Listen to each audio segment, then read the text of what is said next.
Alright, so yung mic test natin ang itong Onikuma M830 compared dito sa Logitech ko na GX if I'm not mistaken. So I think itong GX is around 8 to 15,000 pesos while this one nasa 550 pesos lang.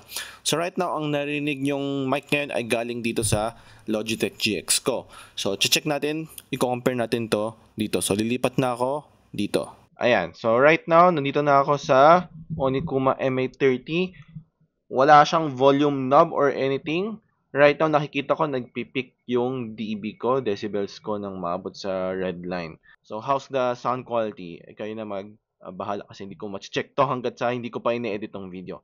But kayo na bahala kung ano ba mas maganda, yung GX or yung M830. Most probably, yung GX yung mas maganda kasi mas mahal yon. But ang question dito is, justified ba yung price ng GX compared sa 550 pesos lang na M830? Malaki-laki ba yung difference? That's almost times what? Times 20, times 30. Ganun ba din yung difference ng quality in terms of, sound, build quality, times 30 rin ba? Kayo na bahala mag-judge.